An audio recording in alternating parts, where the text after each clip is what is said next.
The Commentary Booth is a show for media lovers by media lovers just like you. If you want to support the show, go to jamieappsmedia.com.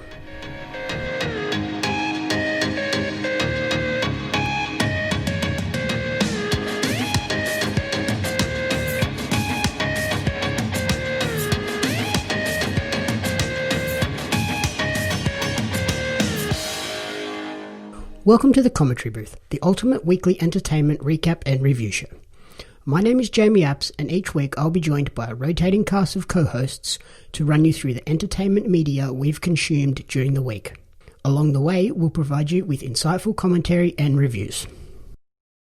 This week I'm joined by a teacher and now new dog owner who lists her favourite movie as the entire Harry Potter series, a favourite TV show as Parks and Rec. Welcome back to the show, Leah Poulton.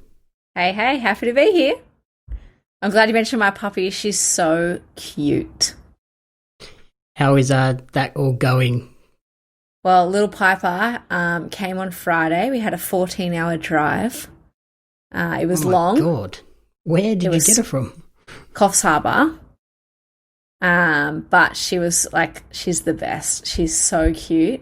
I've got her little Instagram, so if anyone wants to follow her, she's Piper.TheLilacFrenchie, and she's the cutest thing ever. She's currently asleep on my lap. Oh, that's nice. How's the potty training and stuff going? It's going slowly. She has a little mat that she goes to, but she's just had a few accidents. But I think it's more of an attitude thing. She takes after her mother. If you tell her to do something, she'll do the exact opposite. So she just has to be defiant for the sake of being defiant? Definitely. They're stubborn breeds, so... Oh, well. She's cute, though. That doesn't sound like you or Sean at all. I know. She has ADHD like my husband, too, so... She's been doing zoomies around the coffee table, and... She's crazy. Yep, sounds like definitely your dog, then. That's right. How are you going this week? Yeah, good. Super busy as usual, but... Have you been out because of the restrictions, or...? I started going out a little bit, and then there was the positive case in Shell Harbour, so I was like, okay, back to staying at home again. Yeah. It's a bit crazy, yeah. Yeah, that's a little bit too close to home for me to be risking going to Kmart or the shops. Exactly. And I mean... Yeah, it's not worth it, really. Now that it's like the long weekend happened and all that stuff, it's just, a bit too worrying, hey? Yeah, like we don't want to do what Victoria and the US have done and have that second massive spike again. Yeah, that's right. That's right. Yeah, Victoria's a little bit crazy at the moment. They've pretty much gone back down to level 3 and are looking to go further, I think. Yeah, I saw that. My brother's down there, so told him to keep safe. Yeah, it's just like I don't understand why people can't just get their head around do this for a short period of time and we'll be all better off. And if you are going to go out, like, even though our government's saying that masks aren't necessary, maybe just wear one just for the sake of it, like... I know, it's sort of like people that think that they're invincible, but they need to think of everybody else too. You know what I mean? Like, there's people at risk. Yeah, exactly. You're not looking after yourself, it's the other people. Like, wearing a mask might be inconvenient for the half an hour to an hour you're at the shops, but it could save someone's life. Exactly. So it's a little sacrifice, you know what I mean? But yeah, to avoid that, I've just been watching lots of TV, movies, played some video games, played a lot of video games over the weekend. Okay. That's what I did with the puppy. I just sat with her, stared at her all weekend and watched TV. So what have you been watching? So the big main one was the 4th and final season of 13 Reasons Why. Okay. I watched the first season. And then I felt like it just got a bit too heavy for me, which is very funny because I love true crime, but I'd love to hear a little bit about it. Yeah, the first season, as you said, is incredibly heavy, really quite sad. The second season followed on that same trend where it was the fallout of, spoilers, Hannah's death and all the rape allegations and stuff coming out. Right. And then, what was season 3 was then post the trial where Bryce is convicted. Okay. One of the other students then sort of has a mental breakdown and is planning to shoot up the school. So you have that whole aspect. Yeah, I think that's where I stopped. Like, I think I must have watched the 2 seasons because I remember the second season ended with the guy getting the gun out. Yeah. So, and then this 4th and final season, Bryce, spoiler, is murdered. So then was that in the 3rd season? So that was the 3rd season, Bryce gets killed. And then this 4th season is then following up on the fallout of that and how Clay and the other kids covered it up. So I feel like it gets darker as it goes along. Does it? Yeah, this 4th season is incredibly dark. It's all right. Clay having a mental breakdown about everything that's happened during his high school years. Yeah, I mean, as a school teacher, we had to actually do some training on how to cope with teenagers talking about the series. Oh, yeah, I imagine. Yeah, because it's so heavy. And there is like a little bit of like a glorifying thing of suicide, do you know what I mean? Like this memorizing Hannah. So we had to like talk to the kids about it, and it was just really interesting how like the season, I know that was like kind of the purpose, being like, okay, we'll talk about the hard stuff that does happen in real life, but there's also like this balancing act between what's too heavy and what's not, you know, when you're going to get young audiences there. Yeah, like I think they're absolutely important stories and lessons to learn, but it really, if you have kids watching it or young teens, like they definitely need to have somebody around that they can then talk to about the issues that it raises, because it does cover some pretty big things. Yeah, that's what we said, like get the parents to actually watch it with them and have a conversation about it. Don't just let them watch it off their own. But, I mean, you can't control what kids do all the time. Especially in Netflix, like you can just watch it on an iPad or their laptop in their room. Like it's not like they have to go out into the lounge room and watch it on TV at 8:30 on Monday night or whatever. That's right. Do you think the 4th season was good, or? Yeah, again, incredibly sad, especially if, don't want to spoil too much, if you're a fan of a particular character, and it brings up sort of, there's a whole story arc on obviously sexual assault, which is a big thing, and then HIV and AIDS. I mean, they're all important things to talk about, but I just wonder if the series like did it justice, or do you think it didn't trivialize it? Do you think it actually did it justice?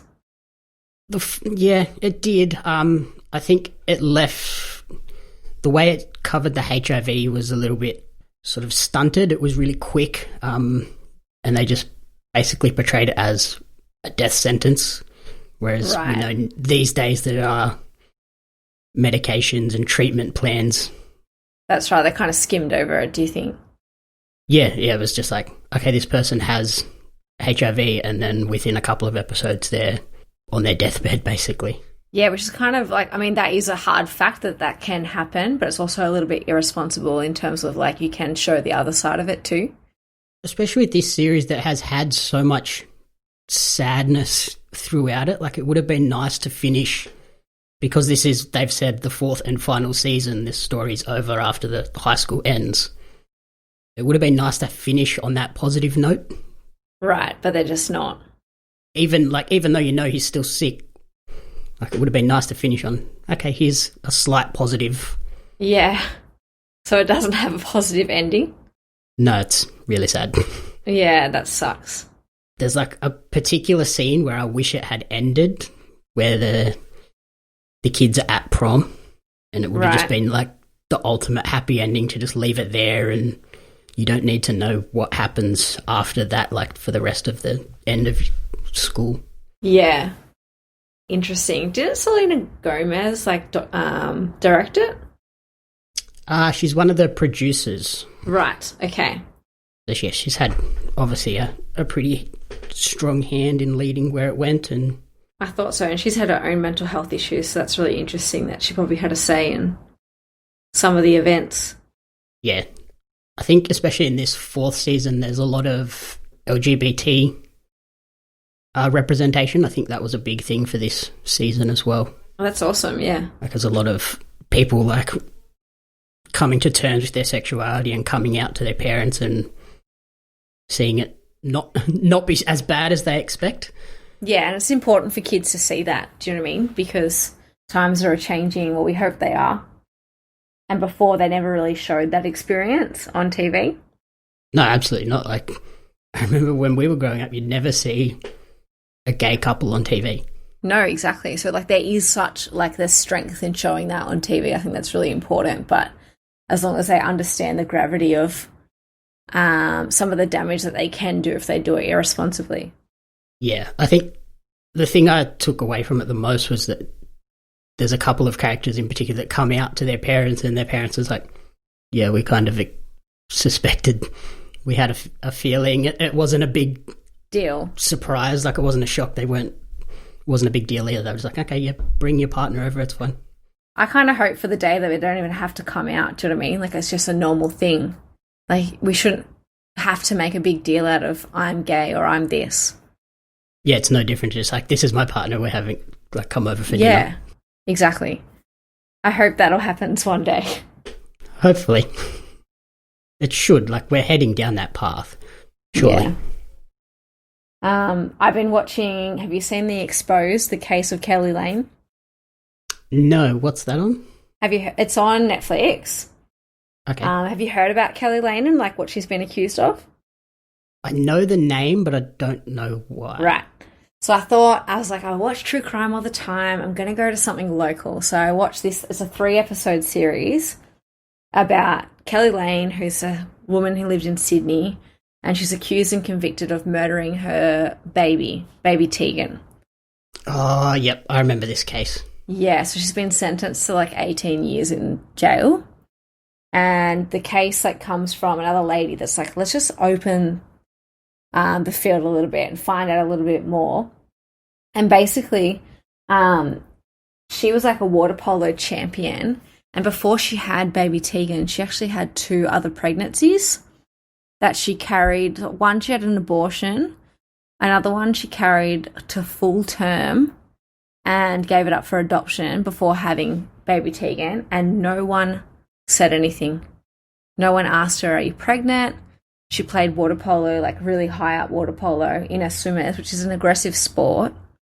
And she was fully pregnant and no one asked her, are you okay? Like she didn't tell anyone she was pregnant. She was hiding it in baggy clothes. Her parents claimed to not know the whole time she's been pregnant 3 times over. How do you not realise that? Yeah, it's just like a really interesting look into this woman who's obviously struggling. So apparently the first 2 pregnancies, she had no counselling after it. And I think she was like reinforced that she can't, because she was quite young, you can't be pregnant and be successful. So I think she kept it as this secret. And anyway, she has baby Tegan at a hospital on her own. No one knows that she's in there. After playing a water polo match, like the finals, she goes to a hospital in Sydney, has the baby. The next day, she dresses in white and goes to a wedding. And they don't know where the baby went. They've never found her body. She claims her partner has her, but that's never been substantiated. Yeah, surely that's an easy thing for them to just go and find out. Well, she had her in the hospital, and then she claimed that the father took her. And when they were like, I can't remember the name of the father, I think it was like Norman or something, and she called him Thorman or something like that. She like said, oh yeah, he's got her, but they could never like verify whether that happened. And anyway, she claims complete innocence and that Tegan's alive somewhere and healthy and happy because the dad wanted to keep it all to himself and like she wanted to be successful without the mother involved. now that the mum's in jail. And it's just like a really interesting case because I kind of think she's like a woman that obviously had a lot of issues herself and she never got counselling for it. And you kind of feel sorry for her in the first instance, but then you're like, hold on, like come out with the truth. It's been so long now. You just want to find the grandchild. Yeah, like just stop lying to us. Like something strange has happened. Just tell us the truth. That's right. Like she's been convicted and she's claiming innocence, but I mean, it goes into her history as a teenager and she's just like a seasoned liar. So I mean, I feel like she's guilty, but then they kind of go into like another thing where there's like a little bit of cast of shadow of doubt, which I won't give away because I think it's really interesting to watch. And you kind of go, oh, maybe she is, maybe she isn't, but she's definitely hiding something. Do you know what I mean? Like it might not be that she murdered her, but that she's definitely hiding something. Yeah, it definitely sounds like her history with the previous pregnancies probably, if she did kill the baby, like that's obviously played a part, you would assume. Yeah, I mean, I think her parents are very interesting. They're very high up in society, and I think it would have been a shame thing for her being pregnant, unwed, unmarried. Like, so I think, and the parents being in complete denial. Like, how do you live with your daughter who's 9 months pregnant and not know? And she's playing water polo in a swim costume. Yeah, like surely she's showing some sort of bump. Well, that's what they're saying. And they go into like the coaches that were coaching her and they're like, yeah, we didn't notice anything. But there's like a photo of her and she's clearly pregnant. Like she's obviously got a bump. Yeah, and all of her teammates like going under the water to have a look. So like everybody knew, but not one person said something. It's just very interesting. It's like this thing in Australian society where we're like, oh, it's not my business, so I have no right to say anything. So we kind of just like hold this thing. We're like, there's something wrong here, but it's not my business, so I'm just going to keep it quiet, when really we should be standing up and being like, are you okay? Yeah, like you never know like how much that could have changed the whole scenario if someone had just asked her if she needed help. That's right. Yeah, so I found it really interesting. It's definitely worth a watch. Yeah, like just that idea of asking for help, like that's something that I've noticed this weekend over on Twitter. There's been a big movement on the hashtag speaking out in the wrestling industry. Right. And it's all about all the women in the industry are now coming out and sort of telling their stories of how they've been abused, like sexually or just treated poorly by some of the men in the industry. Yeah, definitely. And it's all come down to this one thing of like, if people around them had just said something, but people just don't want to get involved, so they don't. But you just got to realize like you could change somebody's life just by saying, are you okay? Or like trying to get to the bottom of it. It's just so interesting that we have the power to do that, but we just get too scared. Yeah, absolutely. People see things that they're just like, that's not right, but they just don't want to be involved, so they just ignore it, and then it blows up into these bigger issues than they ever needed to be.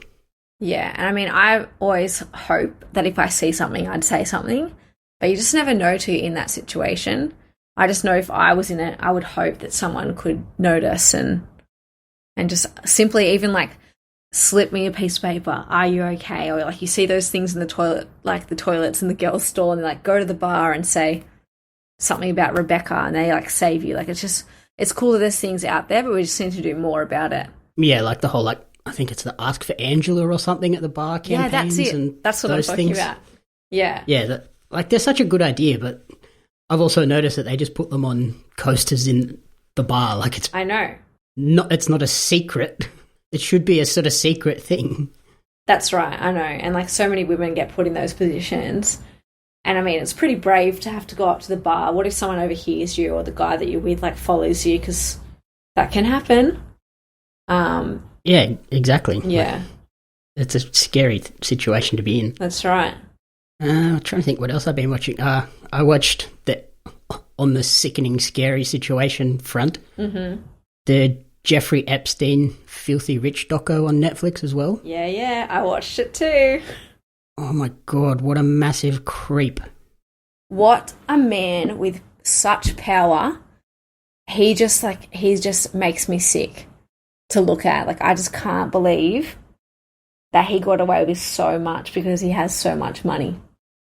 And even just the way he got his money, like he's just lied and manipulated his way his whole life to get to where he is. And people let him. That's the worst part. People let him. I think it was in the first episode when they were speaking about how he got that first job that started to get him lots of money. Like, even like he got the job at the school through lying. Mm-hmm. Then he got the job at the like investment company basically through lying.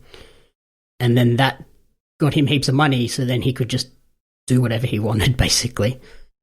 I know. And I mean, I think like that whole him, like, I can't believe he had a pyramid scheme of underage girls. That's what shocked me, that he could like recruit a girl, right? Get her to massage him or whatever he did, which was horrific. And then kind of play on their vulnerability and say, if you want me to stop this, find me someone else. And then that just kept snowballing and snowballing and snowballing. Yeah, and it was all girls that were in high school, bad situations to begin with. They were all lower income, so $200 was a massive thing to them. And they were lonely, so they were like, oh, I'm going to go do this thing. And then it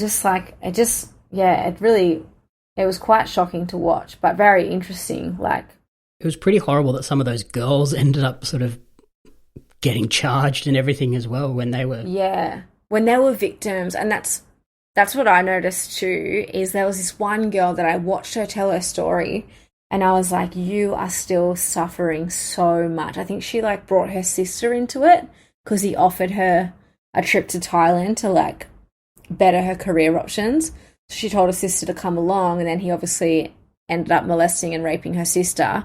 So then she blames herself, and just the way she talked about herself, I could tell there was like absolute trauma where she couldn't see that he actually victimized her, and that made her in a vulnerable position, that made her then go on to her sister. And she kind of like blamed herself for this whole thing. And I was like, it's not your fault, it's his fault. He started that whole business and preyed on a young, vulnerable woman. And it's just sad. The problem is, I don't think she'll ever be able to forgive herself. Like, if you... No, exactly. And I can understand, yeah. To do that to your own sister and not realise what was happening, you would never be able to forgive yourself for that. I know. I mean, I do like that the documentary called them survivors and not victims. I don't know if you noticed that. Like, every time they were talking, they had, like, survivor of him. And I thought that was really powerful, because so often when women are in vulnerable positions, we call them victims, and we need to give them power by saying they are survivors of other people's issue. Like, I thought that was really cool. Yeah, it's such a small and easy change, but it just totally changes the dynamic of what they're viewed as and who they view themselves as. Yeah.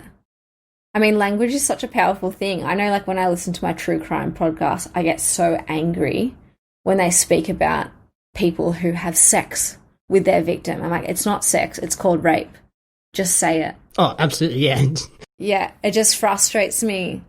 It's not a choice. Like, they've obviously been victimized. Like, this is actual rape, and just say it how it is. Ugh, it just irritates me. So I thought that was really strong of the people that made the documentary. So kudos to those guys. But did you do you think his death at the end was suicide? No. Yeah, I know. I've listened to so many true crime podcasts, and they always talk about that hyoid bone being like broken in 3 places. Yeah, you don't get that just from sitting and leaning forwards. No, you get that from strangulation. So I find that very interesting, because I was so angry. I was like, this coward has gone and got out of it, right, by committing suicide. And then I'm like, oh, interesting. I wonder if there was other things at play. Yeah, just that the people that they suggested were involved.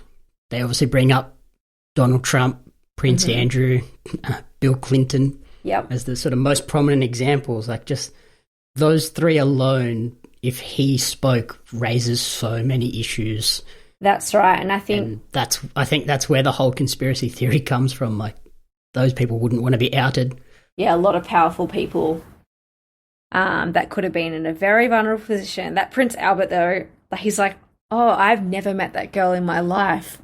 How did you get the photo of her with, like, how did you get a photo with her then? Oh, I don't remember. Yeah, that was... What was he... Like, it's just... He's obviously lying in that video. Like, what are you doing? Like, there's a photo. It's clearly you. You clearly met the girl. Don't pretend like you didn't. You just make yourself look way worse. It's in that world of, like, I have money and I can get away with it, whatever I want. It's like a power thing. And then for his, like, Epstein's, was it his wife or his girlfriend? What's her name? Yeah, she had a weird name. And she's like, I had nothing to do with it.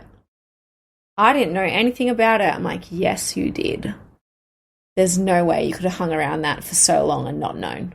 Especially when they're coming to his house. It's not like he was doing it at an office or at hotels. It was at their house. Exactly.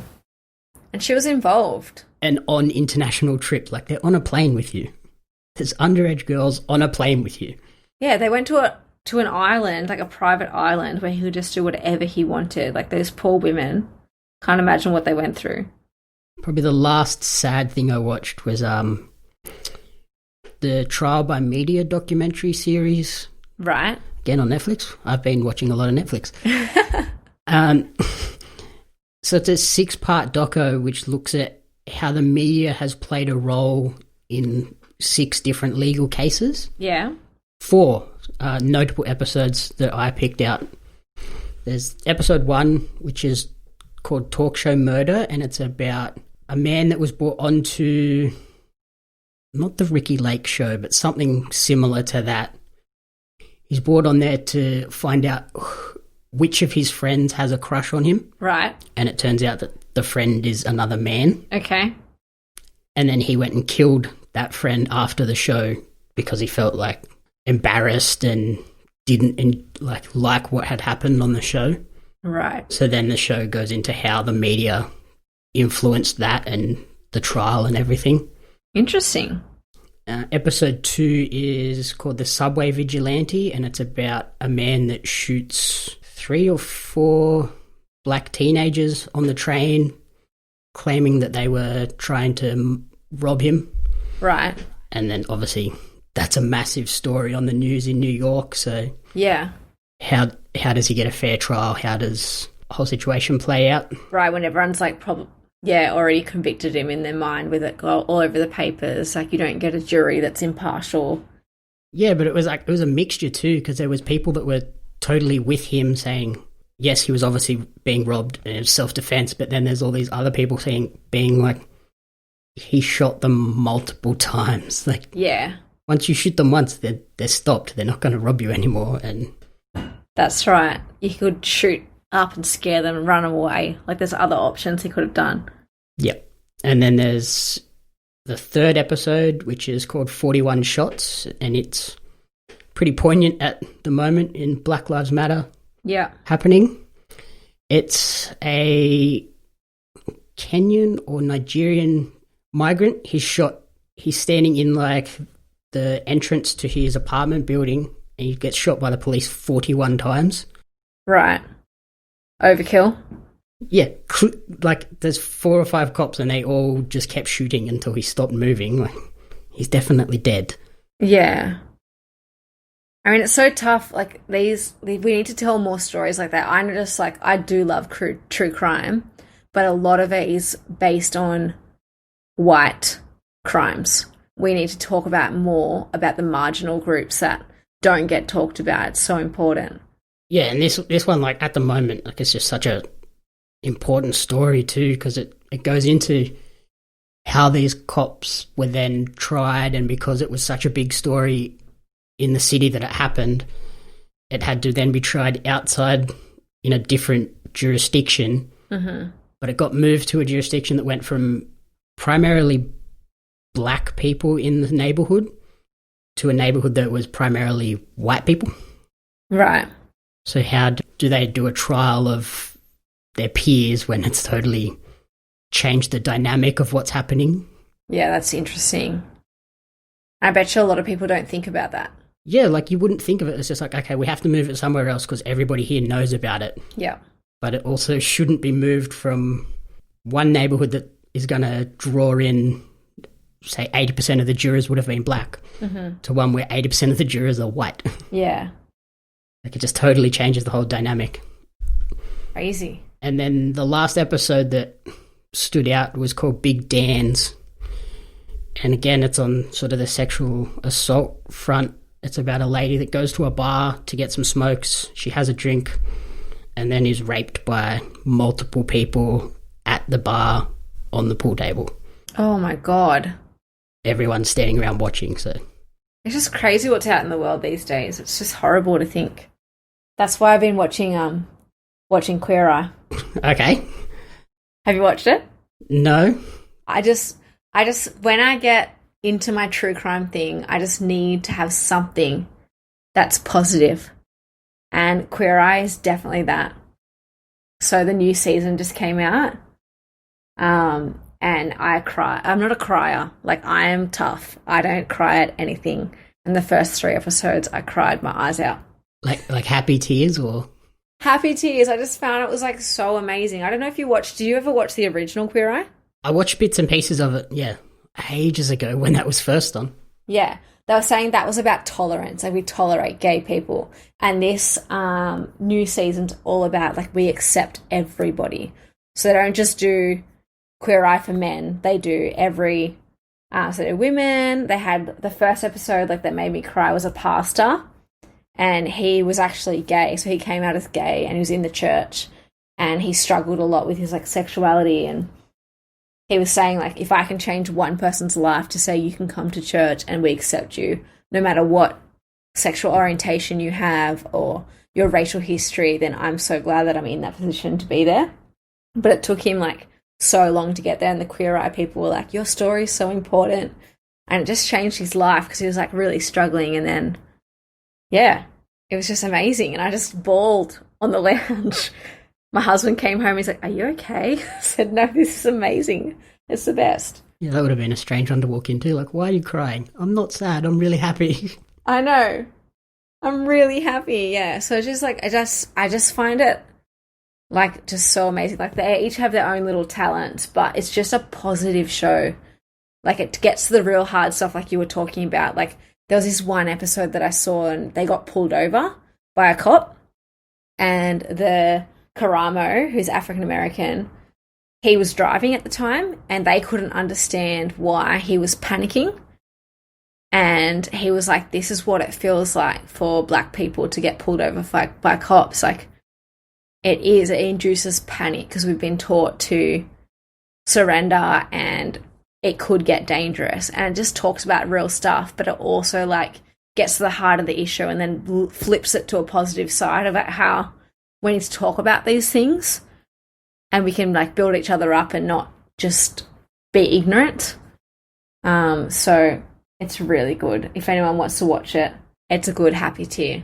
I can imagine the dynamic is pretty different compared to what it was. When was the original out? When we were in high school? That's a long time ago now. Yeah, exactly. And I think that was more like, it was kind of a spectacle, which is sad to say, but it's like, oh, this is 5 gay men. It looks cool, but it was all about appearances. It didn't really get to the nitty-gritty of it.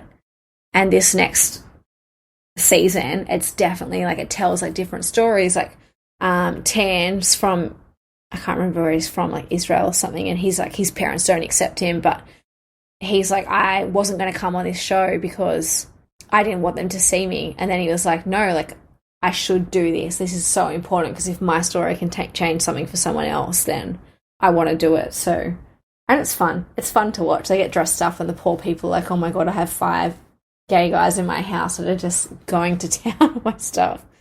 So it's really good. I can imagine it'd be a weird feeling. Okay, these guys are here and now we're changing everything about your life, but it's a good change. Like, it's not. It's a good change. I mean, like, there's so many people, like, you just watch them and like, oh my God, you've just gotten stuck in feeling a certain way and you don't know how to get out of it, and they just totally flip it on their head, like, and just say, like, you can work with this, like, you can make it a positive experience and, like, let's move forward, you know? So there's one episode in the season before where a guy, his brother had been shot and he, like, met the guy that shot him and he forgave him, and it was just really powerful to see someone, like, confront such a big thing in their life because he was definitely, like, trapped in that trauma.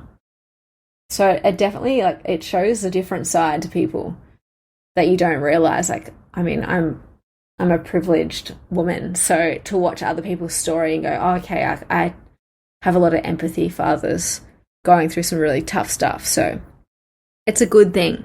It's positive and it's happy, and we need it right now because the world's pretty crazy. Yeah. And on that positive, if you need a good laugh, Hannah Gadsby dropped her new Netflix special, Douglas. Okay. Did you watch the previous one, Nanette? No. So, okay, that's going to be hard then. It follows Nanette, which is all about the patriarchy and misogyny. Right. And, like, just people being crappy people, basically. Right. And then this one, it follows on that sort of same vein, but it also brings in her experience of living with autism. Okay. So it's a really nice look at how obviously it's difficult for her living in an industry that is predominantly men, but then it's also extra difficult because her brain just doesn't work the way everybody else's does. She can't process things and have those social interactions at a typical manner. Yeah. People misinterpret it and... Yeah, so it's a fun little documentary, stand-up comedy special. I might have to check that out. Pokes a little bit of fun at anti-vaxxers. Okay. Obviously, as someone with autism, she's like, it didn't do anything. I had the autism before vaccines. Wow. Yeah, you need some positive things in your life. So if you can have a laugh, I think that's important. Yeah, she definitely made me laugh a bit, especially when she brings up very into art. So she brings up all the ancient paintings and just being like, why is this woman standing here with her boobs out for no reason? Don't we wish we could all do that? I don't know, I do. I'm sure Sean would love that. You just do whatever. Boobs out. I know. He wouldn't complain, that's for sure. Oh, dear. So what would be your top recommendation for the week? I think that Kelly Lane was a really interesting series. I think it being an Australian case, it's really good. That's my top recommendation. And yeah, for me, I have to give the Jeffrey Epstein documentary, even though it's pretty gross and hard to watch. It's important, hey? It's a pretty important story, and especially with who was involved, like it seems like something that people need to know more about. Definitely, and hear these women's stories. Like, it's so powerful for them to be able to tell it. So we should listen. Okay, so thank you everyone for listening to the Commentary Booth. If you enjoyed the show, please remember to rate, review and subscribe on iTunes because that really helps us grow. You can follow me on social media at JamieAppsMedia, and you can follow Leah on Instagram at l.Paulton and her dog on... At Piper, the Lilac Frenchie. Full stop after Piper. The Commentary Booth is a fan-funded production of Jamie Apps Media. You can support the podcast alongside our magazine Jam Zine over on Patreon at patreon.com/Jamie Apps Media. The following people supported at the Jam publisher level or higher, and you cannot fathom how incredibly appreciative we are for their support. Brian and June Hart, Caitlin Fitzgerald, Courtney Paulson, Tracy Apps.